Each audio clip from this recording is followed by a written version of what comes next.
If you're an experienced freelance social media manager and you want more out of your career, fractional marketing management might be the role for you. This is the shift I made a couple of years ago, and since then, I've felt more fulfilled, and so has my bank account. I really wish I'd known about this possibility sooner, so in this video, I'm gonna share the whole behind the scenes of my SMM to FMM pivot, say that 5 times fast, and what my business looks like today, so you can start making moves down this path if you think it's right for you. First things first, what is a fractional marketing manager? Much like a traditional marketing manager, a fractional marketing manager is leading marketing strategy and execution. There is also usually some hands-on work involved, especially if you're working on a smaller team. What makes a fractional marketing manager different from your typical marketing manager is that they are operating on a part-time contract basis. That's where the whole fractional part comes in. This is a really attractive option for a lot of businesses who just don't need a full-time marketing manager, so it doesn't make sense for them to bring on a full-time employee. So this is basically the freelance version of being a marketing manager. However, you do really function as if you are in-house for the brand. What that means for you as the freelancer is you are stepping into and owning that responsibility as the marketing manager, but because you're a freelancer, you still have the flexibility to run your business however you want and take on multiple clients. And since the value of a fractional marketing manager is more tied to your expertise and the results that you get rather than deliverables, that ceiling that you have on your rates as a social media manager is no longer there. I was actually able to double and then triple my rates stepping into this role, and I find that I'm actually working less. I break down a few different ways that you can price your services as a fractional marketing manager in my 6-figure pricing models guide, so make sure you grab that at the link down in the description. It's completely free and it will help you avoid undercharging for this very high value role. Now at this point you might be wondering, am I really qualified to be a fractional marketing manager? And the conclusion that I came to is that social media managers are some of the most underestimated marketing professionals out there. And we are usually great candidates to step into this role. I mean, think about all of the different skills that you have as a social media manager. Not only do you know how to create content for campaigns and have systems to do that,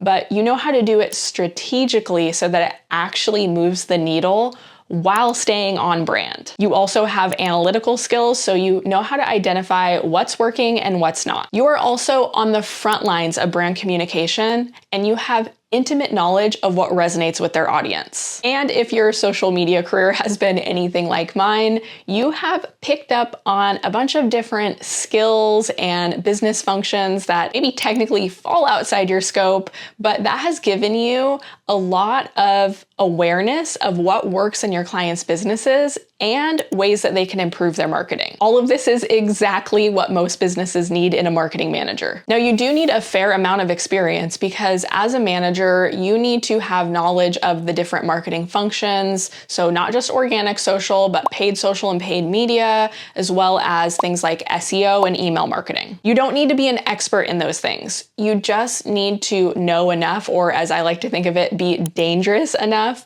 to oversee the people who manage them. That's a core part of your role as a marketing manager. These are things I was able to pick up on over 5 or 6 years, but everyone's path is different. When it comes to actually pivoting from social media manager to fractional marketing manager, the best piece of advice I can give you is to pay attention to what your clients need right now and shape your service around that, because your current clients are likely the best candidates to become your fractional marketing clients. And I knew that it was time to make this shift when I kept seeing things that were slipping through the cracks in my clients' campaigns, and I knew exactly what to do to fix it. I had also developed some, shall we say, strong opinions about how they should be doing things. So basically, if you find yourself chronically annoyed by things that aren't getting done or aren't getting done right, that might be a sign that it's time to pitch your clients on a fractional marketing package. But if you do need some new clients, I really encourage you to be intentional about who you approach, because in the marketing management role, you're usually working really closely with the team. So it's as much about how well you get along as it is about the work that you're doing. For example, I have been working with e-commerce brands for the majority of my career, so it wouldn't really make sense for me to approach like a local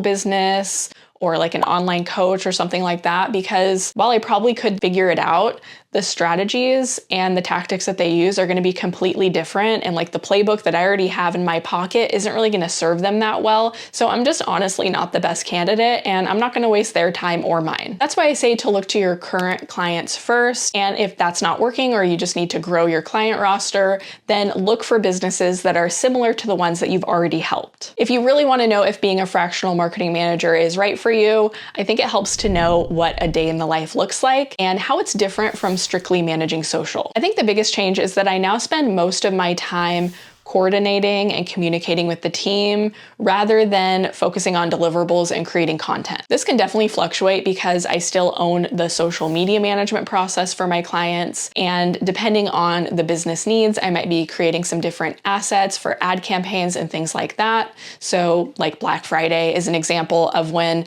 I was definitely doubling down on more of that type of work. But I have my systems dialed in, and so I am usually only creating content for my clients every 2 to 4 weeks. So that's 1 or 2 days a month, and that frees me up for the rest of the month. On a typical day, I'm usually starting out by making sure that there aren't any urgent needs from the team or the vendors, like the agencies and the freelancers that my clients are working with. This is usually when I'm doing things like giving feedback or signing off on creative, or just checking in with people to make sure they have everything they need so that we can keep all the campaigns on track. Some days I have meetings, and this is definitely something that's different from just owning one role like social media management, because as the marketing manager, you need to be usually on any marketing related meeting. So if my client is working with an agency or a freelancer, I'm usually on those calls, and we usually have team meetings on a regular basis as well. I haven't found this to be a problem at all with any of my clients. Our meetings are really efficient. Everyone is just there to get results,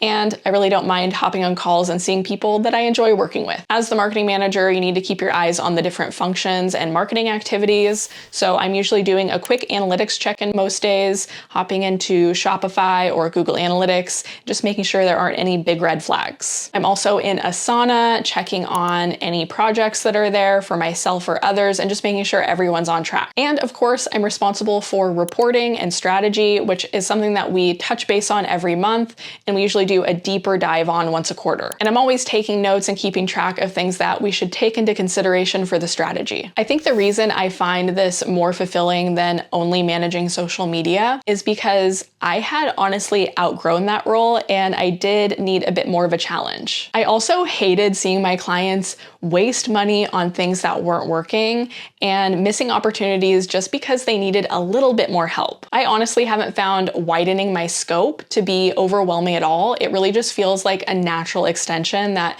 has built on my experience. And I personally love that I've been able to keep some of the creative execution aspects of what I do, but if that overwhelms you or you just don't want to do that anymore, you can step back from that. That's the great thing about the fractional marketing management path, is that you can play to your strengths and really lean into the things that you enjoy doing. Stepping into a fractional marketing management role wasn't something I really planned for, but I'm really glad that I took the opportunity when I saw it. And now that you've heard all this, I really want to know what you think. So jump into the comments and let me know if this is something that you can see yourself doing now or in the future. I'm also happy to answer your questions, so don't be shy about dropping them below. And if you do want to level up to more of a premium service provider role, make sure you watch this video next. I walk you through my full blueprint for locking in $10,000 months without piling more work on your plate.